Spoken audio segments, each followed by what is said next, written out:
Morning.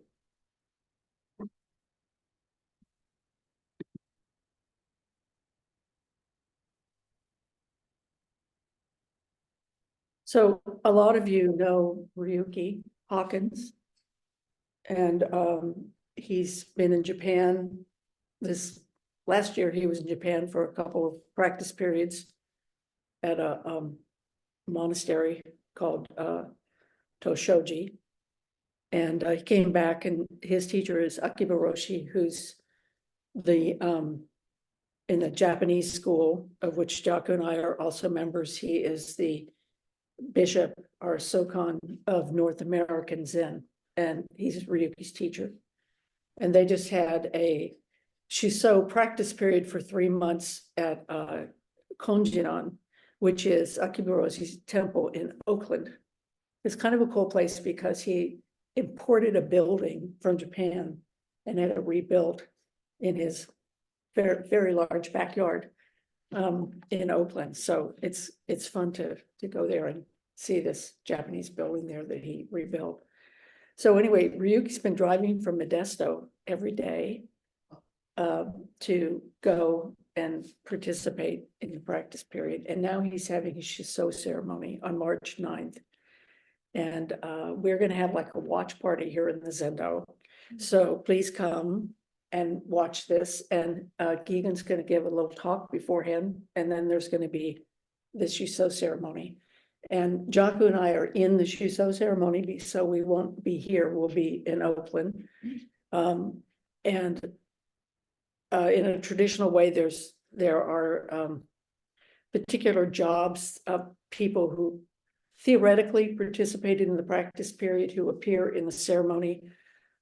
I'm taking the position of Tenzo, which is the head cook, and Jaku's taking the position of Shika, who's the guest manager, and other people that we know who are priests. We have to be, to make it official in the Japanese system, you have to be certain rank, and so we're going to go be part of the ceremony. So anyway, this is on March 9th, and we will put online the at the IO listserv the link, so that if you don't come to the Zendo, you can also tune in and see the ceremony. Okay, so Japanese ceremony is called Hossen Shiki, which means the head seats Dharma combat ceremony. So Shuso translated as head monk. So this is the head monk's Dharma combat ceremony. So what happens is the Shuso presents a koan or a case, and then he's asked questions about it by the assembly who's there. There's more ceremony than that, but that's kind of the core of what's going on. And so this combat is these questions that people ask him. He holds a staff and he goes, oh, when he's done. So, sometimes people kind of hold it to them, like if they try to hit the staff to get out of answering the question, the people say, no, wait a minute, I want more. So this is part of 3 ordinations in the steps of being a fully ordained priest. So the first one is Shuke Tokudo, which is when you're a novice priest, and that's what Gigan and Shijin did.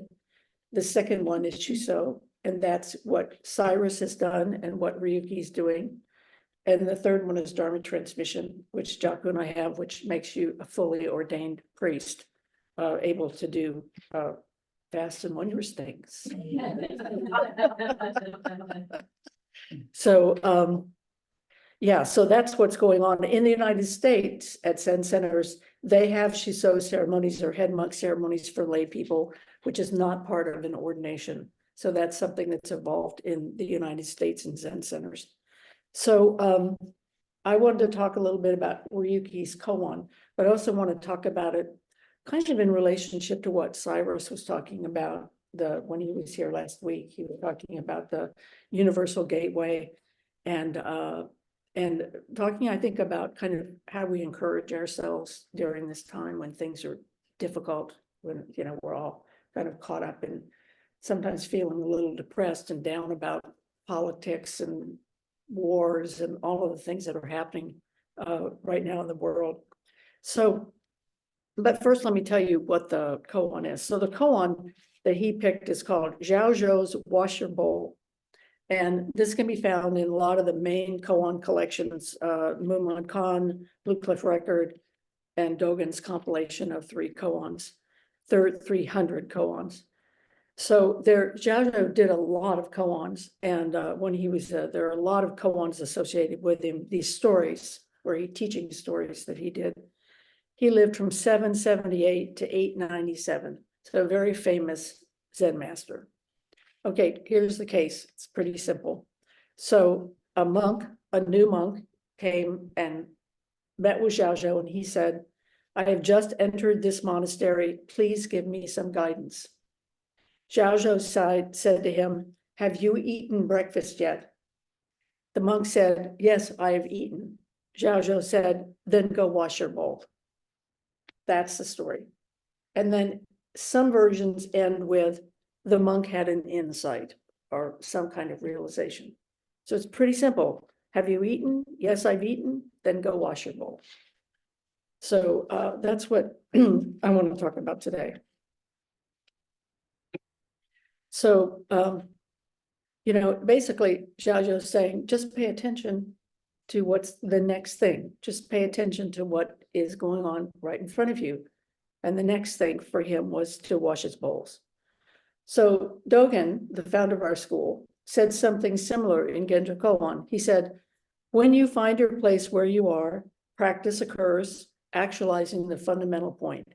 When you find your place where you are, practice occurs, actualizing the fundamental point. So today, while I was sitting Zazen, I made a really concentrated effort to pay attention to not my thoughts, but was what was actually happening during Zazen. So I don't know what you all were doing, but like there was a crow outside. There was some guy down the street. You could hear him every once in a while talking, and there was traffic. And I think I could hear what I thought was the ocean. And there was a little bird that go beep, beep, beep, beep, that seemed pretty close. And so, but when we think during Zazen or any other time in our lives, but when we get caught in our thoughts, all of that stuff is gone. The only thing we hear are our thoughts. That's one of the reasons we keep the admonition for us, the guideline in Zazen is to open your eyes during Zazen, because when you open your eyes, you're less inclined to close them. And as soon as you close your eyes, you're like gone. That's my experience. As soon as I close my eyes, I'm no longer in the room. I'm no longer present. I'm off, completely absorbed by whatever it is I'm thinking. So this admonition about, stay in the present moment. Zazen's about staying in the present moment. So this is, when you find your place where you are, practice occurs, actualizing the fundamental point. This is, go wash your bowls. So we say, as an encouragement for this, we say, pay attention, do not waste time. In Zen, we say just this, practicing one thing at a time. So, of course, this also applies to our daily life, because that's the point of all this. We do these formal practices so that it bleeds over and informs and transforms our daily interactions. So, this paying attention, doing this actually, I think, alleviates the suffering, some of the suffering that we're experiencing when we're stressed right now during these difficult times. So you might think that in Zen we say one thing or wash your bowls. You might think that what it means is something like, in the Karate Kid, he's like going wax on, wax off, or that being mindful of something, like you're supposed to, be really mindful of something that you're doing.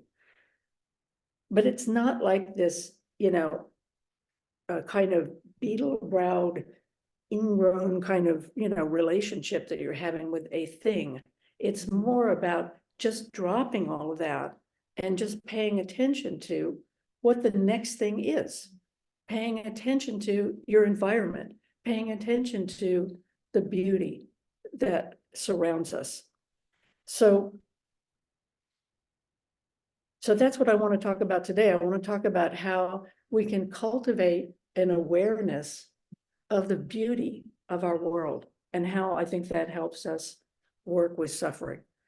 So this willingness to be present for our world just as it is, and to have a kind of gratitude and awakening in that relationship with this world, that's Buddha nature. That is this way in which we acknowledge the Buddha nature of self in all beings. And when we do that, the world has joy and stability to offer to us. We feel joy and stability. I'll talk about that a little more, but if we, like, have you had that experience of maybe you're stressed out and you walk outside and you look at the clouds, or you look at the sky, or you look down at a plant, and it's like you take a deep breath and you just realize the beauty of this world that we live in, and the stress drops away for a minute. It's just this way of, this is go wash your bowls. This is an aspect of go wash your bowls. Just be present for your life as it is, and let it talk to you, let it inform you, relax you, take away some of this stress. So the other thing is, one of the nice things about plants, the sky, is they don't talk back to you. They don't say snarky things to you. They're just there, sustaining and nourishing us in our life. And we forget that when we're caught up in our thinking.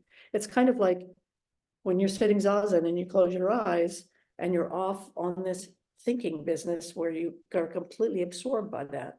So we do that in our daily lives, when we're out, because driving around or walking around, it's like we're thinking about stuff all the time.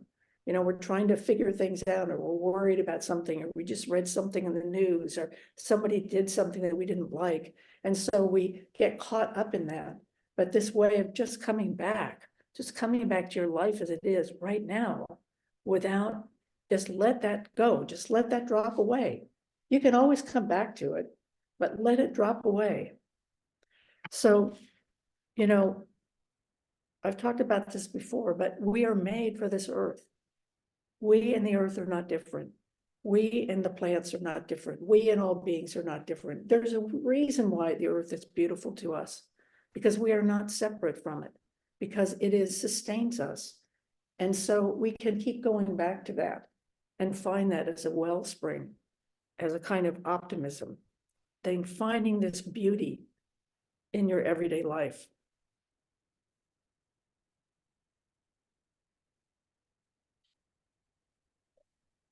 So one of the things I think that people were inspired by last week was Cyrus quoted Anne Frank.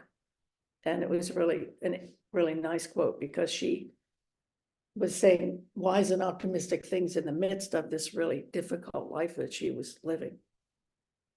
And I think some of us felt like this sense of like a comparison, right? It's like, how could I think that my life is really horrible when I compare it to Anne Frank and what she was going through? And here she had this optimism. So here's something else that Anne Frank wrote that I thought was pretty wonderful. She said, the best remedy for those who are afraid, lonely, or unhappy is to go outside somewhere where they can be quiet, alone with the heavens, nature, and God, because only then does one feel that all is as it should be. So to go outside and be quiet, alone with the heavens, because only then can we have this feeling that things are as they should be. So to give ourselves, that moment, those moments of just really enjoying and grounding ourselves in the sky, in the clouds, lying down on the grass. When's the last time you just sort of threw yourself down on the grass? I'm always worried about if there are bugs or something in the grass. When I was a kid, I never worried about bugs in the grass. I just laid down on the grass. Nothing bad ever happened to me. No monster ever came out, some deadly disease came out of the grass. So this way in which we just really just let ourselves go and really just enjoy and be present for this. Even like, weeds growing out on the sidewalk. just a single weed growing out of the sidewalk. You know, if we look at that, it's an amazing thing, this life that comes up out of the sidewalk. So we make this effort to connect. And when we do that, it's not so hard. We just have to stop and allow that to happen. So feeling gratitude, feeling deep gratitude for this earth that sustains us, feeling deep gratitude for all the beings. And sometimes feeling gratitude for people, things like that, it's too hard. You know, so what I'm talking about now is just this way in which this is not doing the hard stuff. Maybe this is hard, I don't know, but for me, if I stop, it's not so hard. If I stop, it's all there, right there for me to pay attention to. So I don't have to struggle with being skillful. I don't have to struggle with, you know, talking to somebody else or dealing with some difficult conversation or having thoughts about how I can't fix something or all those kinds of things, but just taking a deep breath and just really being present for what's out there. So, you know, from a Buddhist perspective, we would say this is taking the time to really connect with Buddha nature, to really connect with things just as they are. So when we do that, I think we can feel joy. Sometimes, like if you look up at the night sky with all the stars, you really feel a sense of kind of like, wow, I'm so puny, you know, in the face of this, or just a sense of not completely losing yourself and not being aware of yourself at all, of how amazing that is. So a lot of feelings can come up in gratitude, joy, understanding the vastness of the universe. So, you know, we have like, if we do this, we don't even have to go to bed at night. You know, they have that thing about you go to bed at night and you come up with 3 things that you have gratitude for. You don't even have to do that. You don't have to do that. All you have to do is just go outside and take a deep breath. You know, just lay there, listen to the crickets, lay there, just be there. And here in our house, we can hear the ocean sometimes, but really just be present, just like in Zazen. Just relax and be present for what's happening outside your door or that you can hear. Be grateful for your bed, you know, grateful. I love my pillow. Be grateful, you know, you don't have to even think of stuff. It's all right there. So this is a way in which we grounding ourselves in this kind of tactile sensory activity of truly being in this world. And that can be transformative.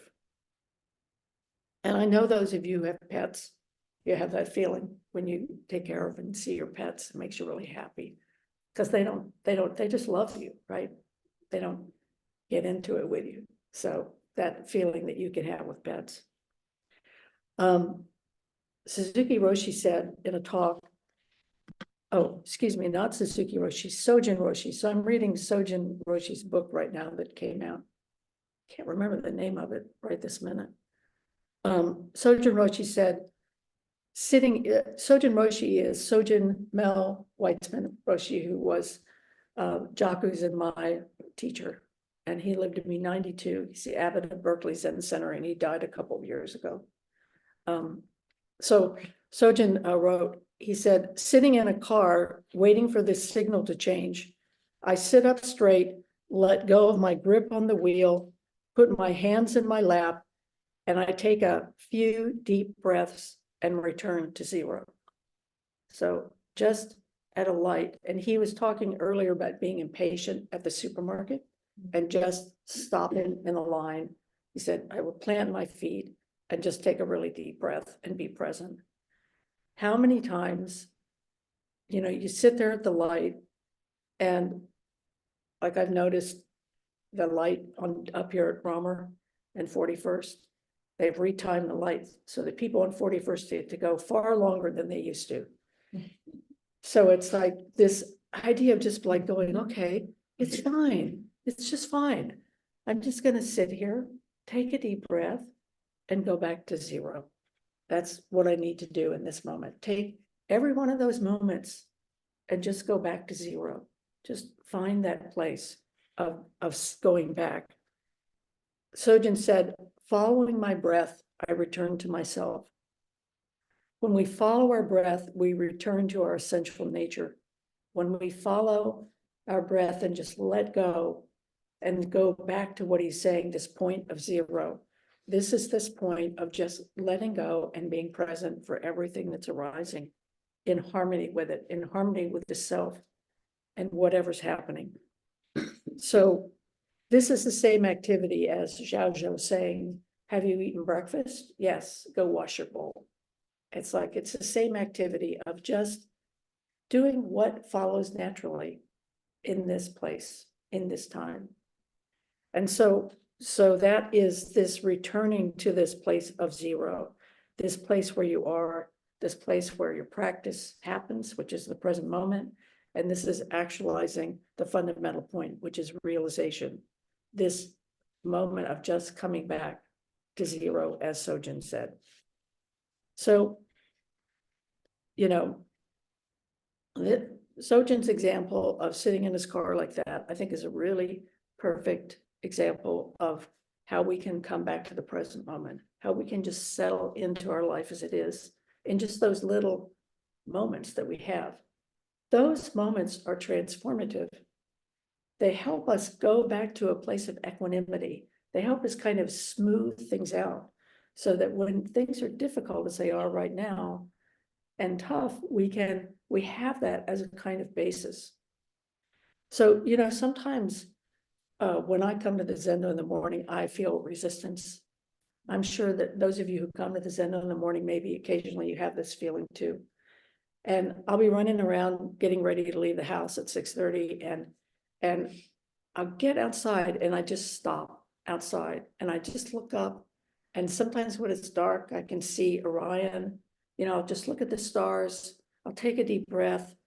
Recently, I think it's light at 6:30, and I just stop and I can feel what it's like to be outside, and I can feel the sense of the air, and it smells different out there, and it's fresh, and it's early morning, and I just go back to zero, and just stop and forget about some resistance that I have or that I've been running around. I just stop, take a moment, and then I'm ready to get in the car and drive to the Zendo, ready to come and say hello to all you happy faces who are here before me, you know, and just go back to that place of zero.